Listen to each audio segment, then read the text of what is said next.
What's happening, guys? Welcome back to Redbeard's Garage, and we got T-minus 2 weeks to the meetup. Hope you guys are coming, because if not, it's a lot of work for nothing. And there's no way to tell how many people's coming to the meetup.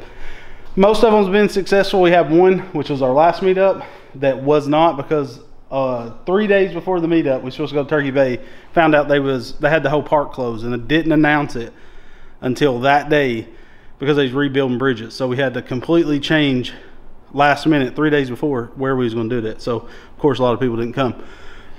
Any hoosies, we have to take this buggy. If you guys remember, this was a, can't remember the Rotax, I think Rotex or something, maybe that was what it was. Well, we put this 23 horse Briggs on it. Well, we're about to do a collaboration with EC carburetors and do billet rods, ratio rockers, billet flywheel cam, do a full build, port the head and everything. And we're going to dyno the engine before and after. But in the meantime, we got to get the engine off. We're going to slap on a Predator 670. I do like the Briggs better because of the parts you can get for them. There's only like one company making 670 parts. I mean, I'm sure there's a couple more, but one that really makes a lot. But with the Briggs, you can find a lot of parts for it. So we're going to build this one. So in the meantime, we're going to put a stock 670 just so we can take this as a meetup. So we're going to do that. We're going to also look over everything. We're going to see if we got some little bit bigger tires for the front, because it's got these little dinky 22s on it. 21, something like that. Is that what they are? 20s. I think we could go up to about a 24 on it without getting into the thing, because surely we have 2 inches. You know what I mean? Got to be 2 inches on each side. So that would make it look a lot better, just putting bigger front tires. And then we'll finish up a bunch of junk on it and then take it for a rip. So let's get that engine pulled.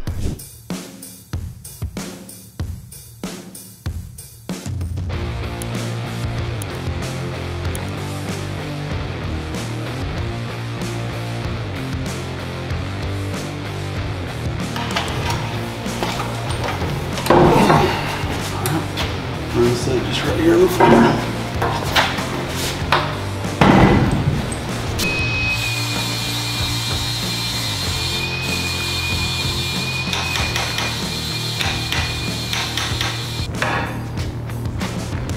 That's where we got so we'll strap it. Yeah.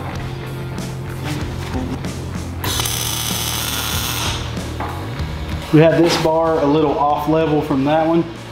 Just probably how we put this one on. So we're going to ratchet strap it to tweak everything in alignment. Is it the professional way to do it? Nope. Way we going to do it? Oh yeah. Probably when we put these in, it drew it. It drooped it.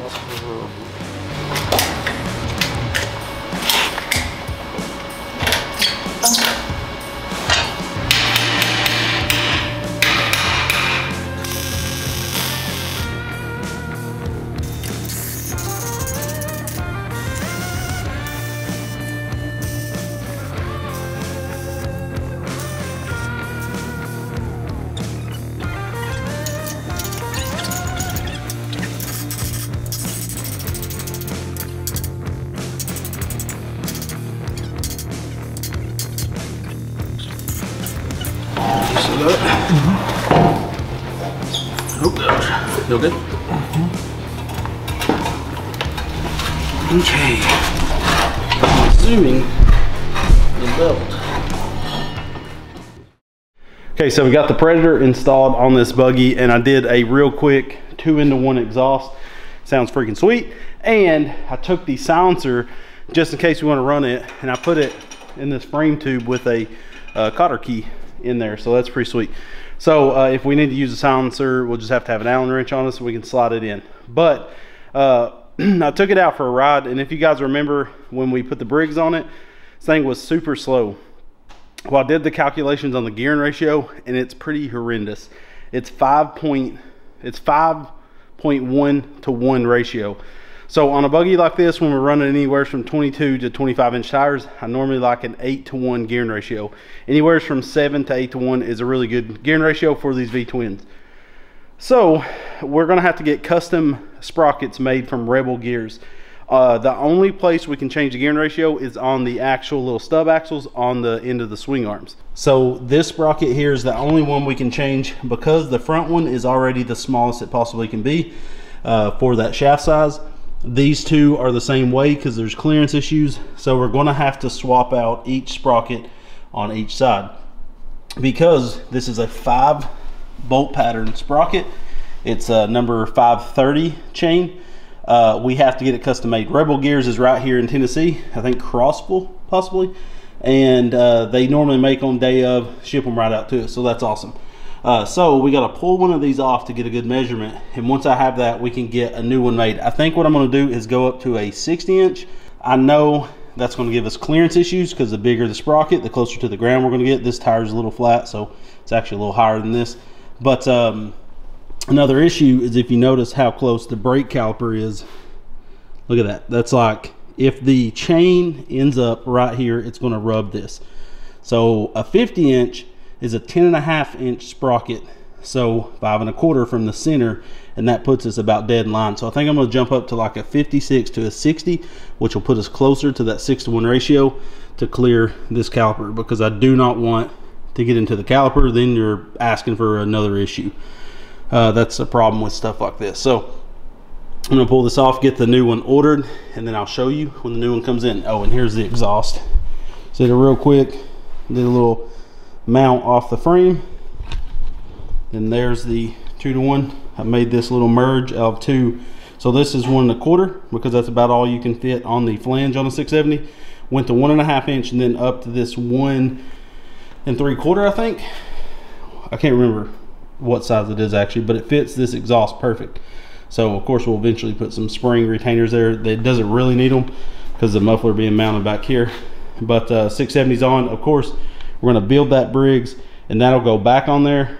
But for now, this is what we're going to have to run for the meetup. And I'm definitely going to be removing the governor out of this thing, putting some heavier valve springs, and then we can jet up the stock carb. We're going to leave the stock carb for now, run the air filter adapter, and that'll be it for the meetup. No rods, no flywheel, just run it like that because we won't be like screaming up in the RPMs. But if we come to a hill, we need it to rev out to climb. So I'm gonna get these sprockets pulled off and get the new ones ordered. Several days later. All right, so there is the 58.2 sprocket, and here is the 60. Good night. That thing's freaking huge. So you can see the size difference. So massive, yes, but necessary, because we're going up to 25-inch tires. This tire is half flat, by the way, so the sprocket's not actually that close to the ground. Still massive. My big problem was passing by that caliper. So massive shout out to Rebel Gears. It was about $100 a sprocket, but hopefully we won't have to buy them for a long time. We can build a skid plate to protect them on the bottom side of the swing arm is what I'm planning. Hopefully I got time before the meetup, build a big beefy steel skid plate so it smacks that instead of the sprocket. So I'm gonna go buy some runs of chain. We're gonna get some chain put on it, get these things installed. So we're going from that to that. So let's get to it. So look at that. Business in the back. Party in the front, possibly, with the small tires. I feel like it's business in the front, party in the back. Probably. So we definitely need the bigger tires in the front. These are off the Overlanding trailer. No one gave a flying flip about that. Broke my little heart. So we stole the wheels and tires off of it. So this is how we adapt them, because I didn't film diddly squat. So first off, the sprocket cleared the brake caliper. I was really worried about that, because if we had went with a 50 tooth instead of these big honking 60s, then the chain would have landed right beside this. It clears, there's perfect lock gap and stuff. I'm worried about hitting a rock with that and bending it. If we have time, we're going to try to build a chain card. But I tensioned the chain. This is a full piece chain. This is 2 piece together with 2 master links. Sue me, take me to court and sue me. And I looked at these wheel hubs that was on there. So the back of this buggy is 4 by 137. These wheels are 4x4 golf cart. So we pulled those wheels off, pulled the wheel hubs off, because I noticed they look like Chinese 4-wheeler hubs.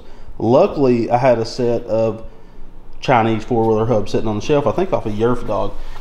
These are 4x110. So I have adapters adapting 4x110 to 4x4 so I could use these wheels. Is that the best way to do it? No, but we're in a pickle and a time crunch. So this worked out really good. So we have some good tires. I do have to fix, I don't know if you're gonna be able to see this, that little shifting arm there. Come on, focus. Little shifting arm there has a little notch. I'm gonna circle it on screen. The fork keeps hopping out of that. So I need to adjust this gearbox. That bolt right there, that Allen bolt, has a spring and ball in there that puts tension on that arm, so you feel the click of like neutral and reverse. So I think I need to adjust it out. I don't know if this freaking diff even holds fluid. I know we leaked quite a bit, but don't know. So we're about to take this for a test drive with the stock 670. We're about to build it. We're going to do a governor delete. So if you ever want to do a governor delete, like a good stage 1, watch out on the channel, because next week or so that video will be out.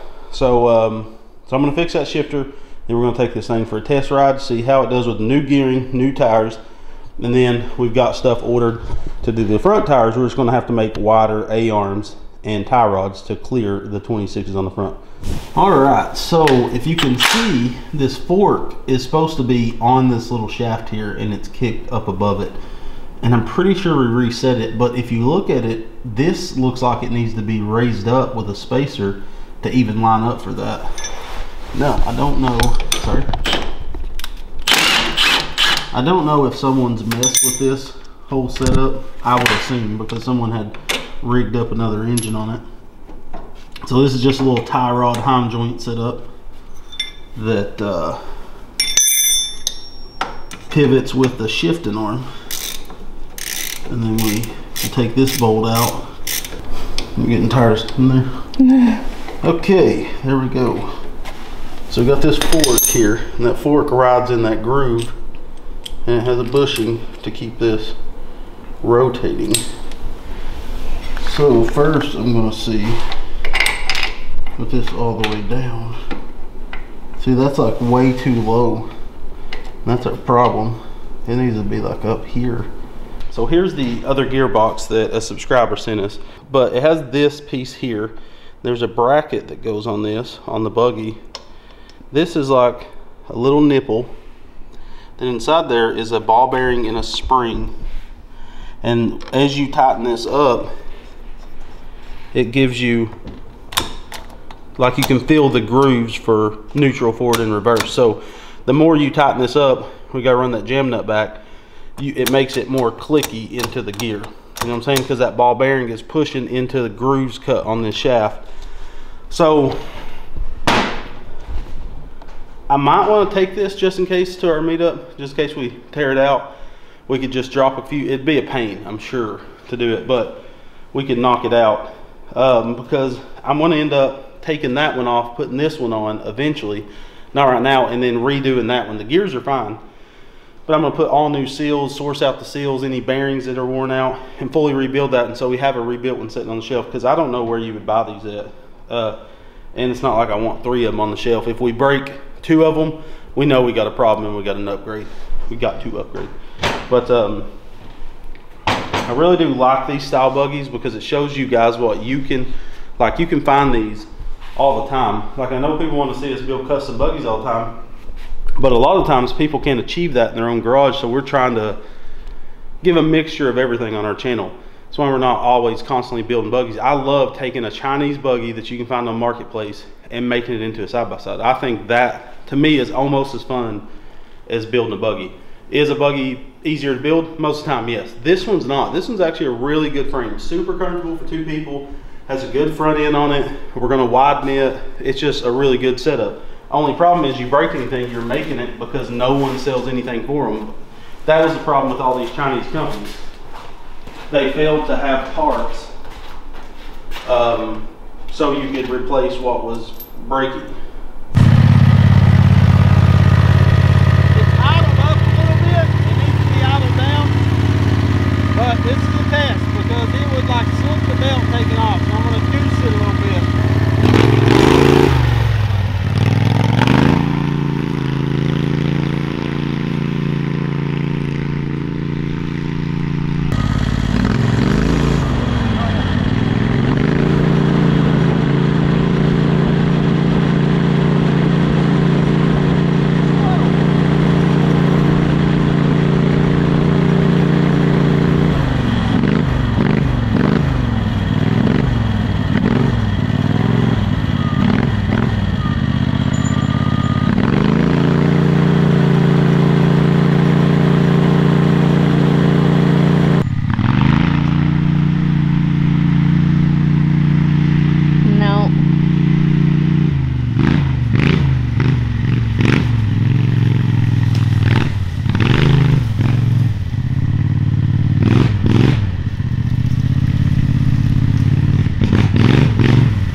All right, so it's the Buggy feels a lot better being geared differently, but it's like the CVT isn't really getting stretched through its RPM band. You know, these CVTs start off in like a lower gearing ratio. As soon as you get some RPMs in it, it ends up shifting into the next. I may end up having to adjust the drive pulley to engage a little sooner, but also our belt was a little bit loose, so I do need to tension that up. So what we're going to do is I'm going to pull the 670 off. I'm going to do the governor delete, upgrade valve springs, and leave the stock carb possibly, and either put the air filter adapter, or I have a 34 millimeter flat slide carb. That'll be a big upgrade in power. I just don't know what I'm going to do yet. We're running out of time. Like at this point, we had to wait on sprockets and all this stuff. We're building a big block for Blueberry. Blueberry's been to every meetup, and that Buggy, I kind of have a love-hate relationship with it. It's just a stupid Chinese Buggy, but it's been at every meetup and it's been successful. So it's like one of those that I gotta take it. It's tradition at this point. So what we're gonna do is do a big block on it. I don't know how far we'll be able to build it. I'm just trying to use parts that I have, but that'll be on the channel next. So now we got to fit 26-inch tires on the front. Unfortunately, if we just bolted up 26-inch tires, I think they would hit the chassis. I'm going to test it real quick with the wheel adapters off the rear. And the rear tires on this are 9-inch wide. We're going up to 11-inch wide. We have them ordered. Hopefully, again, they come in time. If not, we'll be stealing Lonnie's wheels from his deuce. And we're going to run these 9s on the front. So we'll have 11-inch wide, 26s on the rear, 9-inch wide, 26s on the front. This Buggy will look sick once we get the tire upgrade. And when we get back from the meetup, we'll be able to panel this thing up, do a few other upgrades to it, and get it off the powder coat, because by the end of the year, we're trying to get several frames fully powder coated and done, so we have them ready. If we want to go on a quick ride, we can. We're always tearing stuff apart as soon as we build it, because we want to upgrade for video content, and we rarely have a lot of stuff running, and then stuff sits outside, and you got to constantly tune it up. It's just constant battle. But so let's upgrade the front end. We're going to have to stretch it maybe a few inches, 3 to 4 inches. So I'm going to do some test fitting on that, figure out what we got to do, and move forward from there.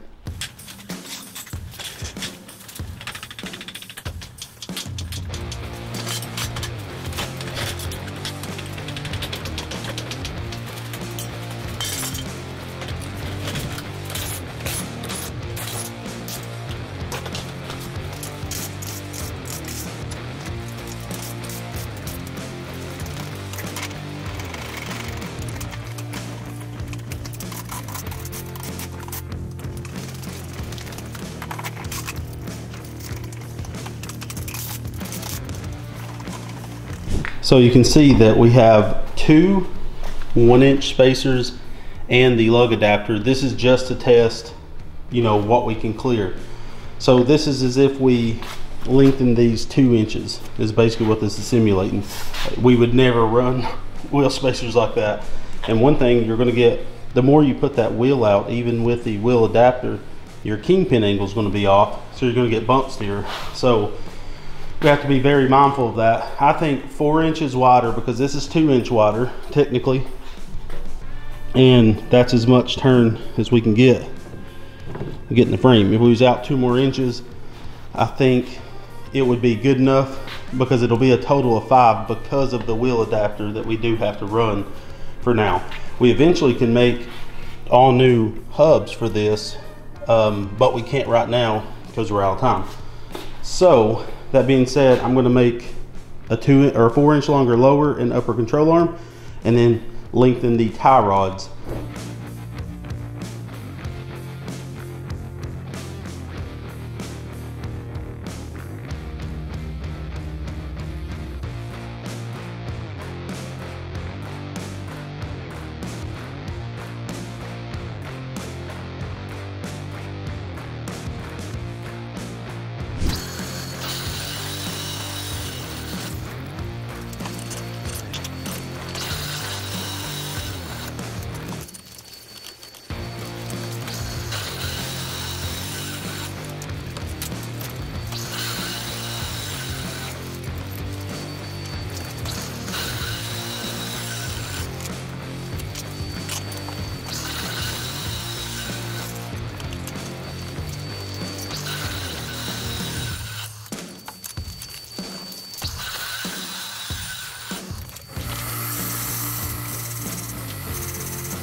All right, so that's how much the wider A-arms did for this. So unfortunately, our back tires will probably be a little wider than, or sorry, our front tires will be a little wider than our rear.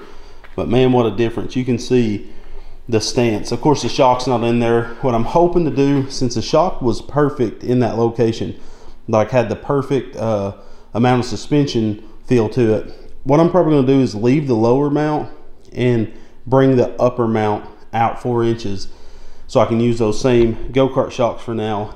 And it should keep my suspension the same, because of course the closer you get to the pivot point with the shock, the softer it'll ride, and then the more you lean the shock, the softer it'll ride. So this will bring the top of the shock back out. If we can fit it 4 inches like that, we're gonna do that.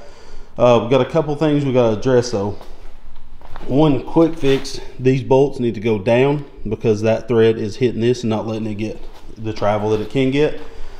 And then since I use these 2 arms, I wanted to get it put together to see how I wanted to do this. This is a problem. This is studs, that is a bolt. So the problem is I can't just make a solid fixture because they have to go on as 2 separate pieces. And I don't want to try to come up with a new piece for this because I kind of like how they made that. So what I'm going to do is cut out on the plasma table 2 pieces of steel, and these are caddy want because this is a problem. If you don't have these as a single unit, this is what happens. So what I'm going to do is weld 2 plates in between here that uses 3 3/8 bolts that bolts these as a unit once you slide them on, so the holes will line up.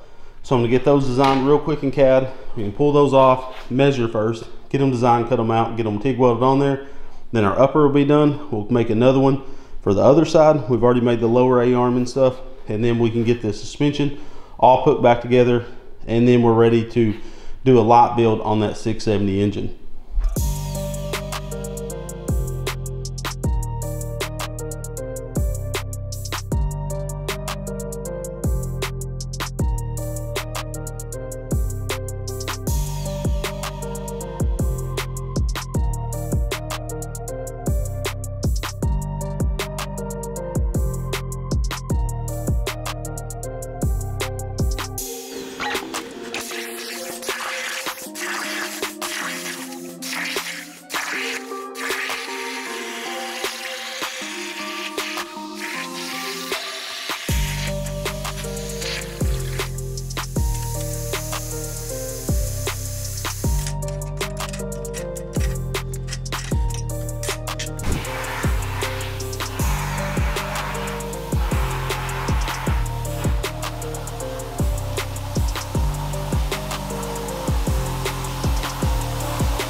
All right guys, so we're getting down to the wire on this buggy. We got the whole front end done. I need to do the other side off camera because when I do stuff like this, I go ahead and make doubles of all the parts.